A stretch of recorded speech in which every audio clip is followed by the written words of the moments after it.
তো ভিউয়ার্স সবাই কেমন আছেন বন্ধুগণ, আশা করি সকলেই অনেক ভালো আছেন। আমিও আল্লাহর রহমতে অনেক ভালো আছি। তো আজ আমি আপনাদের মেসেঞ্জারে থাকা এমন একটি সেটিংস দেখিয়ে দিব যার মাধ্যমে আপনারা এমন একটি গোপন কাজ করতে পারবেন যেটি হয়তো অনেকেই চান কিন্তু আপনারা জানেন না যে সেটি কিভাবে করতে হয়। সেটি হচ্ছে যে আপনারা যখন কাউকে মেসেজ করেন, আপনি কোনোভাবেই চান না যে সে যেন এই মেসেজগুলো কোনোভাবেই স্ক্রিনশট বা অন্য কোনো কিছু দিয়ে রাখুক, বা আপনি চাচ্ছেন কোনো গোপন কাজ করবেন, সেই মুহূর্তে আপনার সম্ভাবনা থাকে যে সে যদি এই কাজগুলোর কোনো ডকুমেন্ট রেখে দেয়, তো সে যেন কোনোভাবেই কোনো ডকুমেন্ট রেখে দিতে না পারে মেসেজ চ্যাটিংয়ে। তো এটি কিভাবে করতে হয় জানতে হলে আজকের ভিডিওটি 1 সেকেন্ড স্কিপ না করে পুরোপুরি দেখে যান। আর পুরো ভিডিও জুড়েই সাথে আছি আমি মেহেদি ফ্রম মোবাইল একাডেমি প্রো। আর যারা এখন পর্যন্ত আমার চ্যানেলটি সাবস্ক্রাইব করেননি তারা অবশ্যই আমার চ্যানেলটিতে সাবস্ক্রাইব করে নেবেন এবং পাশে থাকা বেল আইকনটিতে ক্লিক করে ইমেল নোটিফিকেশন নিশ্চিত করে নিন। তো ভিউয়ার্স দেখতেই পাচ্ছেন যে আমার হাতে পাশাপাশি দুইটি ফোন রয়েছে। একটি ফোন দিয়ে আমি এসএমএস দিব এবং আরেকটি যে ফোন রয়েছে সেই ফোনটিতে আমি এসএমএসটি দেখব যে আসলে এখানে কি ঘটে। তো আমার হাতে থাকা এই ফোনটিতে আপনারা দেখতে পারবেন যে আপনারা যখন কাউকে মেসেজ করেন তো নর্মালি এভাবেই আমরা ফেসবুক থেকে মেসেজ টাইপ করে মেসেজ সেন্ড করে দেই। তো এই মেসেজগুলো কিন্তু এখানে থেকে যায়। তো এখন যদি আমি চাই যে আমার এই মেসেজগুলো যেন কোনোভাবেই এখানে না থাকে, তো তার জন্য যে কাজটি আমাকে করতে হবে সেটি হচ্ছে একদম মেসেজের উপরে একটি আই বাটন আপনারা দেখতে পাচ্ছেন। তো আপনারা এই আই বাটনের উপরে ক্লিক করবেন। এই আই বাটনের উপরে ক্লিক করার পরে আপনাদেরকে এইরকম একটি ইন্টারফেসে নিয়ে যাওয়া হবে। তো এই ইন্টারফেসটিতে যাওয়ার পরে আপনারা একদম এখানে দেখতে পারবেন যে গো টু সিক্রেট কনভারসেশন একটি অপশন রয়েছে।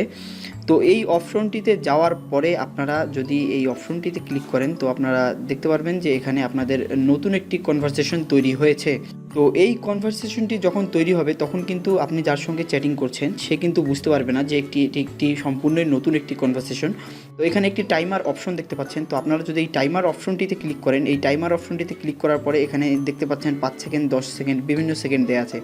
তো এটি আমি 5 সেকেন্ড করে দিলাম। তো এখন যদি 5 সেকেন্ড করার পরে আমি যদি এখানে এসএমএস করি, তো এসএমএসটি করার পরে আপনারা দেখতে পাচ্ছেন যে এসএমএসটি যখন আমি করলাম, এসএমএসটি করার পরে এসএমএসটি যখন তার ফোনে যাওয়ার পরেই কিন্তু এখানে 5 সেকেন্ড পরে সেই এসএমএসটি অটোমেটিক ডিলিট হয়ে যাবে। অর্থাৎ এই যে ওল্ড যে কনভারসেশনটি আছে এই ওল্ড কনভারসেশনে কিন্তু সেই এসএমএসটি যায়নি।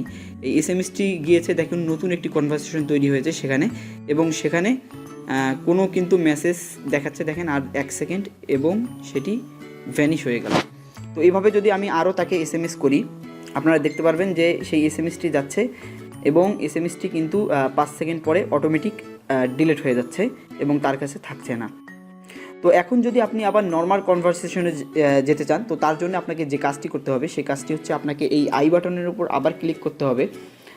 আই বাটনের উপর ক্লিক করে এখানে দেখতে পাচ্ছেন যে এখানে গো টু রেগুলার কনভারসেশন। তো রেগুলার কনভারসেশনে চলে গেলে আপনাকে নর্মাল যে এসএমএসগুলো আপনারা পাঠান সেখানে চলে যাবে। এবং অবশ্যই কিন্তু এখানে আরেকটি জিনিস খেয়াল করবেন যে এখানে যে কনভারসেশনগুলো তৈরি হয়েছে সেটি কিন্তু এক নামে দুইটি কনভারসেশন তৈরি হয়ে যাবে অলরেডি। মানে এটা আপনার ফোনেও তৈরি হবে এবং যার ফোনে আপনি করছেন তার ফোনেও দুইটি কনভারসেশন তৈরি হবে, একটি সিক্রেট কনভারসেশন এবং একটি নর্মাল। তো আপনারা সিক্রেট কনভারসেশনটি কাজ শেষে ডিলিট করে দিবেন। তো ভিউয়ার্স এই ছিল আজকের ভিডিও ভালো লাগলে লাইক করবেন, শেয়ার করবেন আপনার বন্ধুদের সঙ্গে। আজ চলে যাচ্ছি, ফিরবো আবার নতুন কোনো ভিডিও নিয়ে, নতুন কোনো টপিক নিয়ে। সে পর্যন্ত সবাই ভালো থাকবেন, সুস্থ থাকবেন। আসসালামু আলাইকুম।